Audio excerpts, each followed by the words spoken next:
بھائیو آج کی گفتگو انتہائی کریٹیکل ہے، لہٰذا میں اپنا وہی اعلان رپیٹ کر دوں جو میں اکثر کیا کرتا ہوں کہ الحمدللہ میری روٹی دین کے ساتھ نہیں جڑی ہوئی، اور میں اپنی ذات کی خاطر دین سے 1 روپیہ کمانے کو بھی قطعاً حرام سمجھتا ہوں۔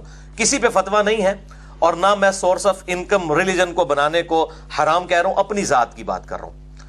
اور میں لعنت بھیجتا ہوں کسی بھی ایسی بیرونی امداد پر، خواہ وہ سعودیہ کی طرف سے ہو یا ایران کی طرف سے، کہ ان ملکوں کا ایجنڈا اس ملک میں، سب کانٹیننٹ میں، انڈیا، پاکستان اور بنگلہ دیش میں لانچ کیا جائے اور سنی شیعہ فساد کو فروغ دیا جائے اپنی ملوکیت کو بچانے کے لیے، اپنی حکومتوں کو بچانے کے لیے۔ لعنت بھیجتا ہوں ایسی امداد کے اوپر، اور یہی وجہ ہے میرے بھائیوں، میں نے فرقہ واریت کو 3 طلاقیں دے کر اور 4 تکبیریں پڑھ کر ہمیشہ کے لیے دفنا دیا ہے، کیونکہ جس کی روٹی دین کے ساتھ جڑ جائے اور وہ سورس آف انکم ریلیجن کو بنا لے، آپ اس سے کبھی بھی خیر کی توقع نہ رکھیں الا ماشاءاللہ، کوئی شاید لاکھوں میں ایک ہو، اور اللہ تعالیٰ سے دعا کریں کہ اللہ تعالیٰ اس دن سے پہلے کہ ہم میں سے کسی کی روٹی دین کے ساتھ جڑ جائے، اللہ تعالیٰ ہمیں ایمان و عافیت کے ساتھ مدینہ شریف میں موت، بقیع غرقد میں مدفن، اور جنت الفردوس میں اپنے محبوب صلی اللہ علیہ وآلہ وسلم کے قدموں میں جگہ عطا فرمائے، آمین۔ بھائیو آپ میں سے اکثر لوگ میرے ماضی سے واقف ہیں۔ میں اپنی پیدائش 4 اکتوبر 1977 سے لے کر آلموسٹ 30-31 سال تک 2007 تک بریلوی رہا، اس کے بعد کچھ عرصہ دیوبند کے ساتھ اور پھر اہل حدیث کے ساتھ بھی کچھ عرصہ گزرا، اور 2008 میں پھر کچھ عرصہ ایز اے اسٹڈی میں نے اہل تشیع کے ساتھ بھی گزارا۔ آج بھی میں سب کی حق بات قبول کرتا ہوں، جہاں پر بھی مجھے علمی اختلاف ہو تو بغیر کلمہ گو اہل قبلہ کی تکفیر کیے پازیٹیولی علمی دلائل کے ساتھ اصلاح کی کوشش کرتا ہوں، اور یہی ایک مسلمان کا ایٹیچیوڈ بھی ہونا چاہیے۔